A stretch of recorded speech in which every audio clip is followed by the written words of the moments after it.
The grand orbit hall of Vierx Prime was a place that seemed carved from light itself. Its walls shimmered with 1,000 colors, reflecting the endless stars outside the massive glass panels. The air inside was heavy with tension, almost like a storm waiting to break. Thousands of alien nobles stood in rigid lines, their eyes glowing faintly as they observed the punishment about to unfold. At the center of the hall, chained by living crystal that wrapped around her like silver fire, stood Princess Elthira. Her body trembled slightly, not from fear, but from the exhaustion of standing tall under the weight of an entire empire's judgment. She was accused of treason, of speaking to humans in secret, of seeking peace where the queen demanded obedience. Above the hall, in a throne carved from blackened star metal and etched with the history of her victories, sat Queen Xylera. Her eyes burned like twin dying suns, scanning every detail of the courtroom, measuring loyalty, fear, and defiance in every spectator. Every being in the hall knew what her gaze meant. The smallest hesitation could mean death. The entire empire had come to witness what happens to those who challenge the queen's will. Elias Ward, a human soldier, stood at the very edge of the hall, far from the chains, far from the throne, far from safety. His uniform was ripped and scorched from battles fought on distant worlds. A part of his left arm still twitched from old injuries, and yet, despite the fatigue, the burns, and the weight of human insignificance in the eyes of the aliens, he stepped forward. Each step echoed like a heartbeat through the hall, catching every pair of alien eyes. 1,000 beings turned to see a human walking straight toward the throne. "Stop him!" one of the alien nobles shouted, but no one moved fast enough. There was something in Elia's stride, a strange, unshakable confidence. He didn't bow, he didn't plead, he didn't ask for permission. He simply raised his head and looked straight at the queen. "She spoke to us to end the war," he said, his voice low but firm, carrying over the whispers of the hall. "If that is treason, then charge me too." The room fell silent. Shock rippled through the audience like an invisible wave. Some gasped, some hissed, and some narrowed their glowing eyes. Aliens who had lived for centuries had never seen a human dare to speak in such a place. To speak to the queen herself was unimaginable, and yet here he was. Queen Xylera leaned forward slightly, curiosity flickering in her eyes like a predator watching prey that did not fear her. A human dares to claim shared guilt. Her voice was smooth and cold, echoing like metal over the stone floor. "Interesting." Elias met her gaze without hesitation. In that moment he was not a human soldier. He was not weak. He was a force of will, something even the queen could not ignore. "I owe my species a chance to survive," he said, "and you would see her die for trying to give it to us." A murmur ran through the crowd. Princess Elthira's silver eyes flickered with a mixture of hope and disbelief. No human had ever spoken with such boldness, such clarity, in the presence of a Vierx queen. "You should kneel," Xylera commanded, her finger pointing at him like a blade, "or you will join her in the chains of death." Elias shook his head slowly. "I kneel for no one, not now, not ever. If mercy is a crime, I will take the punishment with her, but I will not stand by and let fear rule." The air in the hall seemed to crack with tension. The chains around Elthira glowed brighter, almost sensing the defiance in Elias' words. Guards raised their plasma weapons. Sparks danced across the floor as hovering enforcers moved closer. The hall was ready to erupt in violence, but something in the queen's gaze stopped them, if only for a heartbeat. She had seen many humans, weak, fragile, easily broken. But this one was different. He would not kneel. In that instant, the fates of two worlds hung in balance. One human standing alone against centuries of alien power. One princess trusting that someone, anyone, would risk everything to save her. And somewhere, deep in the queen's heart, a small, dangerous spark of curiosity ignited. Because no one had ever dared to challenge her like this before. And Elias Ward had just taken the first step toward changing everything. The hall erupted the moment Elias refused to kneel. Guards surged forward, their weapons humming with lethal energy, but he moved with surprising swiftness, dodging a sweeping force field that would have snapped his arm like a twig. Princess Elthira watched from her crystal chains, her silver eyes wide with a mixture of fear and astonishment. "You should not have done that," she whispered, her voice trembling, though there was a spark of admiration in it. "It will only make them more furious." Elias shook his head, his jaw tight. "I cannot stand by," he said quietly, almost to himself. "Not while they are ready to destroy hope with their fear." The alien guards closed in, their claws extended, shimmering like molten metal. He fought with precision, moving instinctively from years of combat on war-torn planets. Each strike was calculated not to kill, but to create space, just enough to reach her. The Queen's voice cut through the chaos, cold and cutting. "Enough!" The walls of the hall vibrated as her command reverberated, and for a moment every being froze.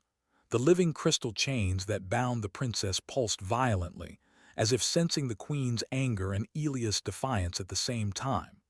Sparks of light raced along the crystal, reflecting Elthira's pale silver skin, making her look like a goddess trapped in prison. "You would risk your life for hers?" Xylera asked, her tone both curious and dangerous. "You humans are fragile but remarkably stubborn." "I am not afraid," Elias said. He stepped closer, ignoring the heat that radiated from the crystal chains, ignoring the fear that clawed at his chest. "I cannot let her die. Not like this. Not for a war she tried to end." Princess Elthira's lips parted in a small, amazed smile. "You are insane," she whispered. "Or maybe human courage is something I have never understood." Elias' eyes softened for a moment, but he had no time for sentiment. The Queen's wrath was growing, and he could see it in the way the entire hall seemed to lean toward destruction. The air shimmered with deadly energy, and the guards moved as one, like a single, enormous predator. He realized that their weapons alone could shred him in seconds. Survival depended not on strength but on choice, and he had made his. With a deep breath, Elias reached into his boot and pressed the small, unassuming device Earth had secretly sent him months ago, a phase shift core, a forbidden technology capable of bending space itself. He held it tightly, knowing the risk. If it failed, he and Elthira would be vaporized in an instant. If it succeeded, they might escape, but nothing would ever be the same again. "Hold on," he whispered. Time seemed to stretch as the device activated. The crystal chains shuddered violently, sparks flying across the hall, cutting lines of light through the heavy air. The floor beneath them twisted as if reality itself had been peeled apart. Elthira's eyes widened, and for the first time, fear broke through her calm exterior. "Elias, what is happening?" "Trust me," he said, "just hold on." In a blinding flash, the hall, the Queen, and the guards disappeared. Stars stretched and bent in impossible angles, colors twisting into patterns that made every sense real. The sound was deafening, yet deafeningly silent, a paradox that made bones ache and hearts pound. Elias felt a fire crawl along his veins, pain radiating from every joint, every nerve, but he kept going. And then stillness. They were no longer in the grand orbit hall. The alien throne room, the Queen's piercing gaze, the crowd of thousands, everything had vanished. They crashed onto a barren mining moon, a forgotten rock orbiting a cold star, far from any map or chart. The impact threw Elias onto his side. Dust and broken metal scattered around him. Princess Elthira fell beside him, her chains smoldering, leaving black streaks on her silver skin. She struggled to rise, coughing. "We survived," she asked, her voice trembling. "You risked everything for me." Elias forced himself upright, wincing from every bruise, every burn, every ache. "Humans don't stop for fear," he said simply. "We stop when there's nothing left to fight for, and I will always fight for those who give hope." Around them the stars burned cold, distant and silent, but far above the Queen's wrath had already reached them. Somewhere in the void she had realized what had happened, and somewhere Elias understood that survival was only the beginning. The storm was coming, and it would not wait for mercy. The barren moon was silent, almost cruel in its emptiness. Dust swirled around Elias and Princess Elthira as they tried to catch their breath. The phase shift core had brought them here, far from the grand orbit hall, far from immediate danger, but not far from the Queen's wrath. Sparks still hissed from Elthira's chains, leaving faint burns on her silver skin. Her eyes scanned the jagged horizon, the cold rocks scattered like broken teeth across the desolate landscape. "Can you move?" Elias asked, his voice low but firm. He had risen first, brushing dust from his scorched uniform. Every muscle screamed in protest, but his eyes were sharp, scanning for threats. I think so," she replied, wincing as she struggled to rise. Her wrists ached, and even the thin light of the distant star hurt her eyes after the brightness of the hall. Yet she stood. Always she stood. Elias knelt beside her, hands trembling slightly as he touched the living crystal still attached to her wrists. The chains had fused to her skin in places. He cursed under his breath and used the edge of his combat knife to pry them apart. Sparks flew, cutting shallow lines into his hands. Pain bloomed in every nerve, but he did not stop. "Almost there," he muttered. Finally, the last piece shattered, leaving a faint smoke that curled into the cold air. Elthira rubbed her wrists, silent for a moment, staring at him. "You risked everything for me," she said softly, voice almost trembling. "And now we are on a dead rock, hunted by a queen who can destroy stars. Why?" Elias looked at her, fatigue and fire mixing in his gaze. "Because humans, we don't run from what matters," he said. "Even if it kills us, even if the universe itself wants us gone, you mattered, you still do." Her eyes glistened with something he had never expected: gratitude, awe, and something more fragile, something that flickered like hope. "Then we must survive," she whispered. "For the people, for the worlds." The sky above was a dark canvas, dotted with stars but distant and cold. And yet, somewhere among those stars, the Queen had already mobilized.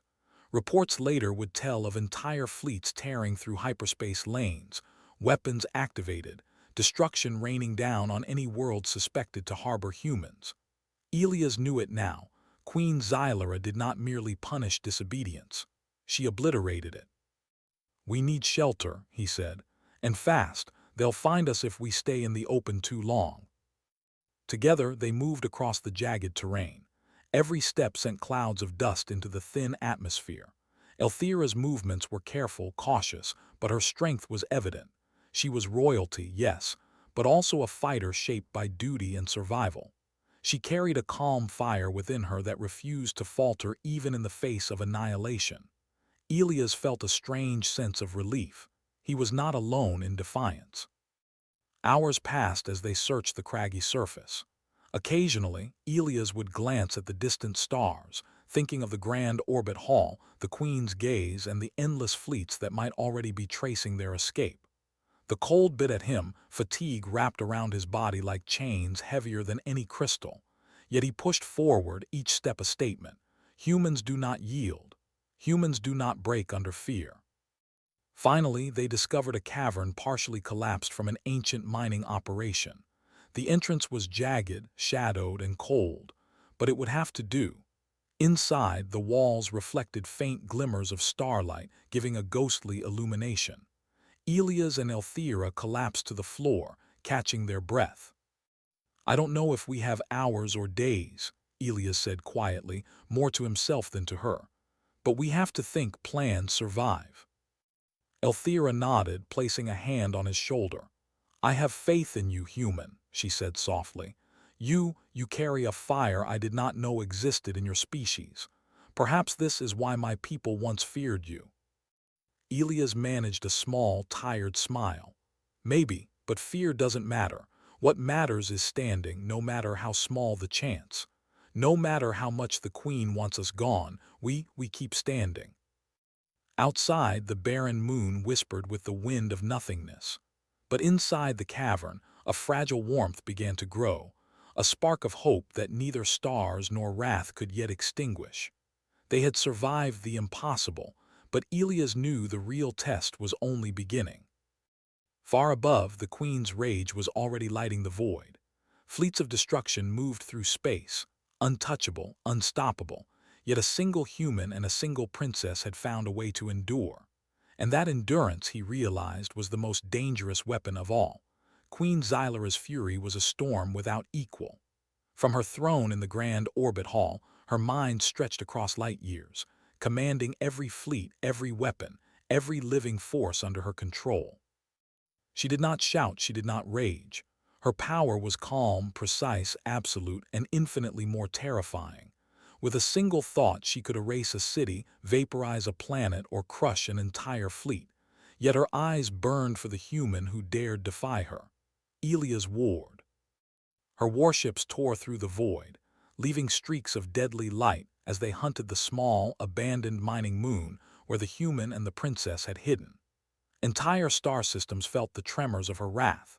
Moons were stripped for raw material, ancient weapons long sealed in vaults were unleashed, and fleets that had once obeyed peacefully now moved like hunting predators, each ship ready to annihilate anything that stood in the way of her vengeance.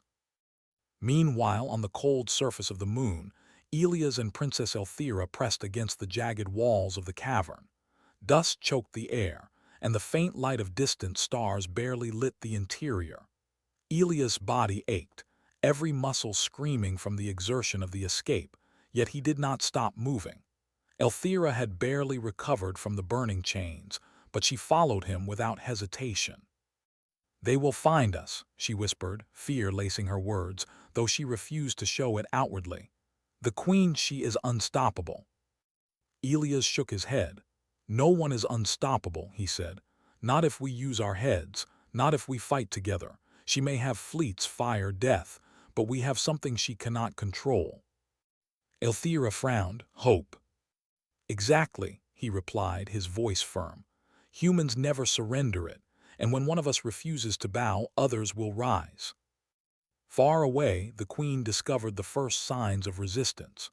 Reports came back from the edge of human-controlled space.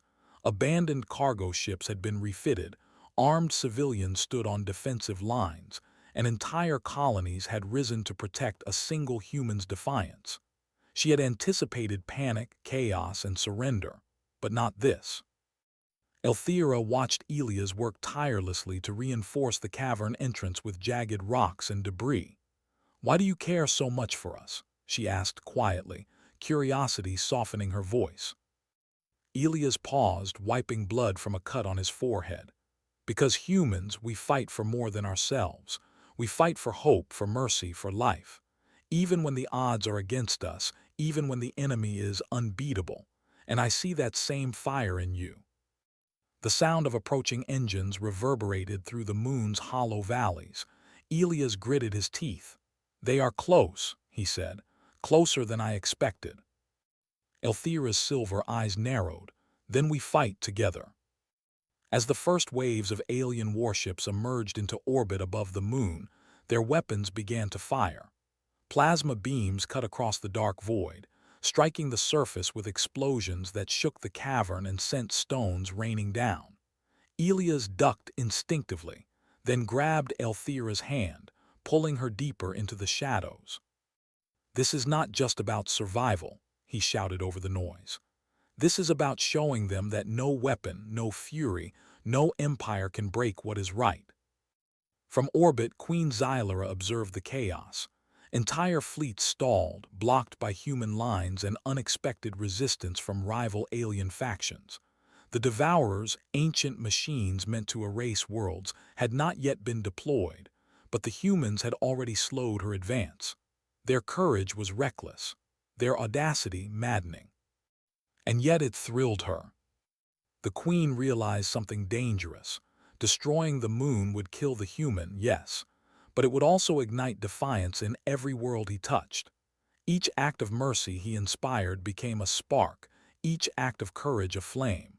She could crush soldiers, burn planets, but she could not crush the idea of hope.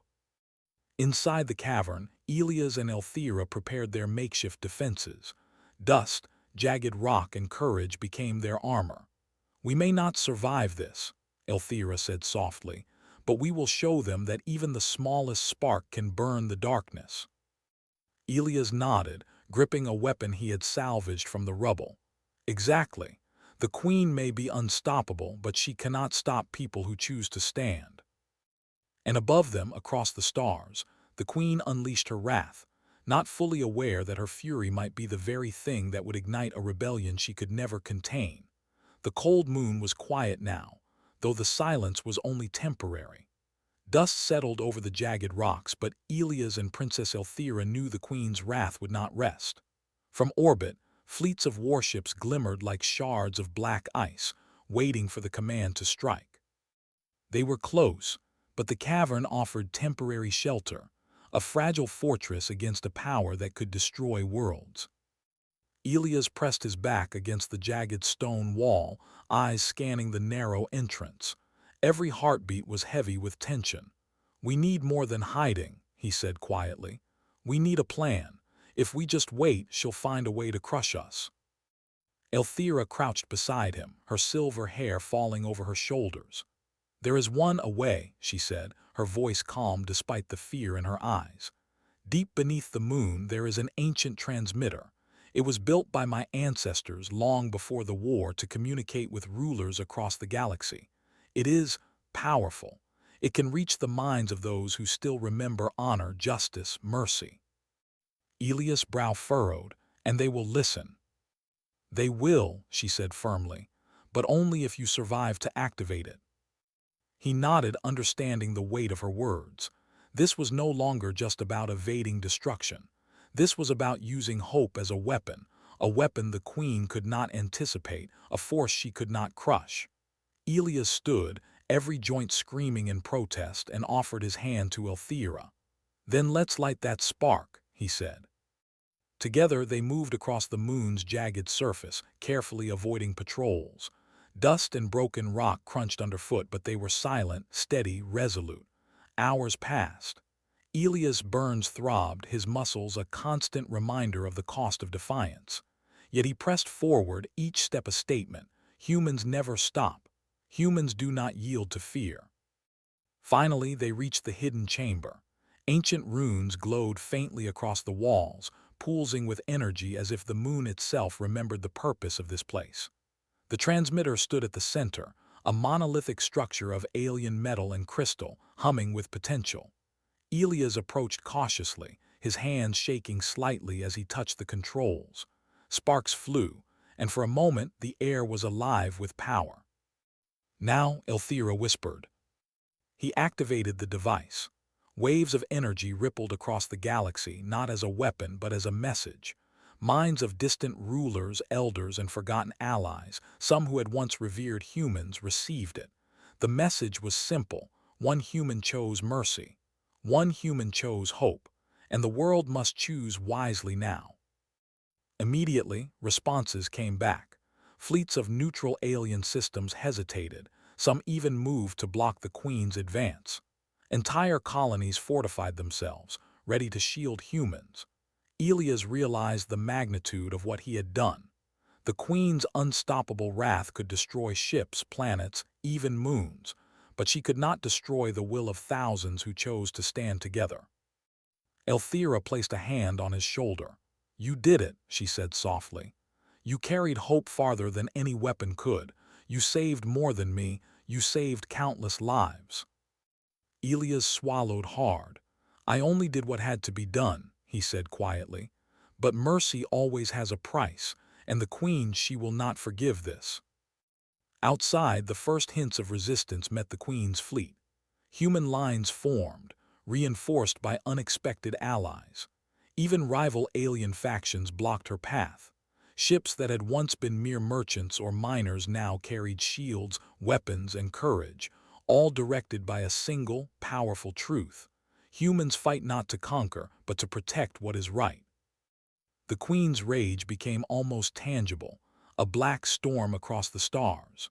But with every pulse of her fury, Elias and Elthira saw the hope they had sparked ripple across the galaxy.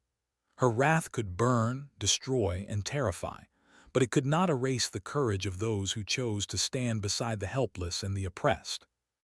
Elias collapsed briefly, exhaustion overwhelming him, but Elthira stayed by his side, holding him upright. "Rest if you must," she said gently. "But remember, What you started cannot be undone. Mercy has a price, yes, but its power is eternal. He looked up at the stars, at the fleet that moved like shadows above the moon, and understood. The battle was far from over. The Queen was relentless. Yet for the first time he felt a glimmer of certainty. Even the most unstoppable wrath could not snuff out hope, nor the courage of a single human willing to risk everything. The void of space was alive with movement. Fleets of human ships, once scattered and underestimated, now formed lines of defiance across the stars. What had begun as a fragile resistance had grown into something unshakable, a wave of courage that no weapon could erase. From tiny transport ships retrofitted with makeshift shields to massive cargo vessels armed with salvaged cannons, every human vessel stood together, ready to defend what Elia's ward had shown them was worth fighting for. Elias and Princess Elthira watched from the moon, standing at the cavern's mouth as the first lights of the approaching Queen's warships shimmered against the black sky. Her rage was vast, overwhelming, but so too was the resolve of humanity. "They're here," Elthira whispered, awe in her voice. "They believe in you. They believe in us." Elias swallowed hard, exhaustion weighing heavily on him. Every muscle ached, every nerve burned, but he straightened his back. "It's not about me," he said quietly. "It's about what humans fight for, and they've learned what I've always known. Courage is louder than fear." The Queen's fleet emerged from the darkness, a massive wall of gleaming metal and weapons that could obliterate moons in moments. Plasma beams lit the black void. Distant stars reflected off their hulls like 1,000 sharp eyes watching for weakness. She expected humans to scatter, to plead, to die quietly. And yet, every line remained, shields raised, weapons ready, defiance written across every vessel. Reports from the edges of the galaxy confirmed what Elias had hoped. Neutral systems had blocked the Queen's advance, ancient alien factions had joined the defense, and colonies previously hidden in fear now stood united. The Queen's wrath, unstoppable as she believed, was stalling. Every pulse of her fury met with resistance she had not accounted for. Courage, unity, hope. Princess Elthira stepped beside Elias, her hand brushing against his shoulder. "You see," she said softly, "this is what you started. Your defiance has awakened more than humans, it has awakened hearts. Across the galaxy, beings who feared the Queen now hesitate. She cannot destroy what will not bow." Elias looked at the stars, at the lights of human ships forming lines of protection, and felt a rare surge of something he hadn't felt in years: pride. Not arrogance, not triumph, pride in the species he belonged to, in the idea that one human's courage could inspire countless others. "We did not fight to conquer," he said. "We fight to protect, to endure, to stand for what is right." The Queen's fury was almost tangible now. She had ordered the Devourers to awaken, planet-killing machines sealed for millennia. Entire fleets braced for annihilation. Yet her power could not erase the spark Elias had ignited.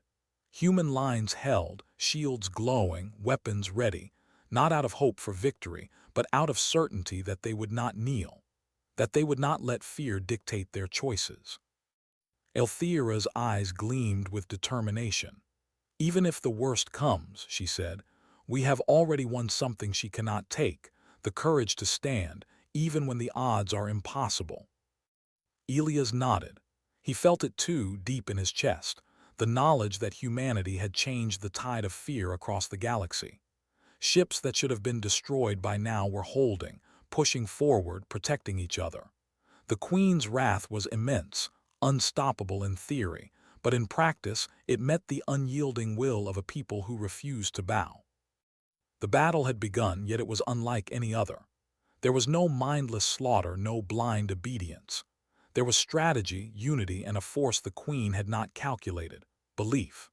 Belief that one human, risking everything for one princess, could teach an entire species, and even alien factions, that courage was the greatest weapon of all. From the moon's surface, Elias turned to Elthira. "This is only the beginning," he said, voice firm despite the pain. "But we will hold. We will endure. We will make her see that no amount of wrath can erase what is right." Elthira smiled faintly, placing a hand on his arm. "Then let her come," she whispered. "We are ready." Above them, fleets clashed in the void, the first sparks of a rebellion that would ripple across the galaxy. And in the hearts of humans, a single truth blazed brighter than any weapon. Courage could stop even the unstoppable. The battlefield of stars had grown quiet, though the echoes of war still lingered in the void. Fleets that had once obeyed Queen Xylara's every command now hovered in uneasy silence. Across human lines, ships glimmered like distant beacons, shields flickering but unbroken. Elia's ward stood on the barren moon beside Princess Elthira, both of them exhausted beyond measure. Every joint ached, every wound throbbed, yet their eyes held the same fire that had carried them through impossible odds. Above them, the Queen's fleets had begun to withdraw. Reports from her own admirals confirmed what Elias had suspected. Humanity's courage had ignited something unstoppable. Neutral systems, alien factions, and even independent colonies had refused to bow.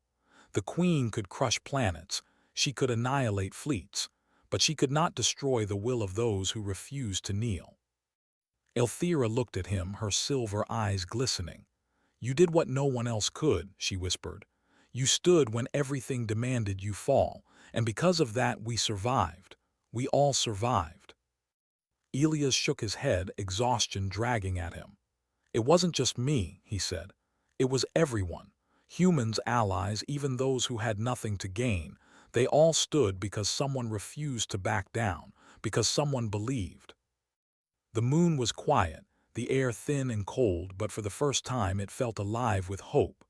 In the distance, human ships formed lines of protection, not for conquest but to guard life itself. Elias felt a strange pride not just in himself, but in the species he belonged to, a species small, fragile, but capable of extraordinary courage. Princess Elthira stepped closer, placing a hand gently on his arm.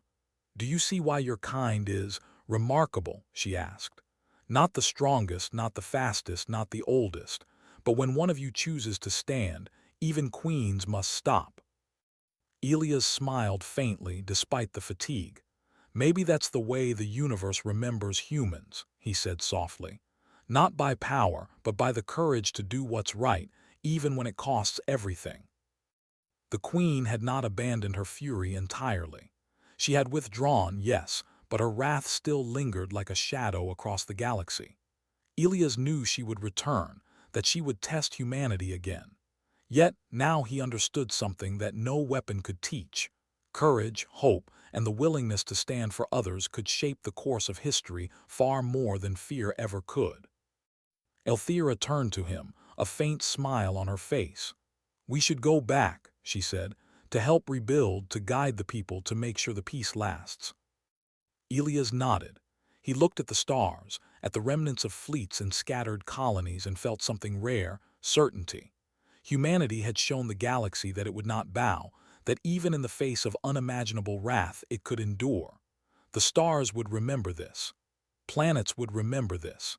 And perhaps someday even the Queen herself would remember that mercy, courage, and hope were weapons she could never control.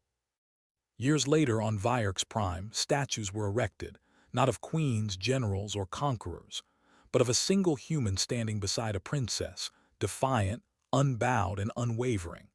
Children would hear the story and marvel at the courage it took to stand against unstoppable wrath. Scholars would write of the human who risked everything for mercy, and how one choice, one act of defiance, changed the fate of the galaxy. Elias survived, though barely. His body carried scars, his mind carried memories, but his spirit remained unbroken. Princess Elthira ruled beside a council of both humans and aliens, guiding a galaxy that had learned a new truth. Power alone does not command respect. It is courage, mercy, and the willingness to fight for others that leaves a mark the stars cannot erase. One night, Elias stood beneath the twin moons of the mining world where it had all begun. The stars above were silent witnesses, countless lights stretching into infinity. He breathed deeply, feeling the weight of all that had been lost and all that had been saved. Somewhere far away, Queen Xylara watched too, her anger tempered by a grudging respect. because even queens must bow, to courage, to hope, to humanity. And across the galaxy, a simple truth endured. Humans fight not to conquer the stars, but to ensure the stars remember them.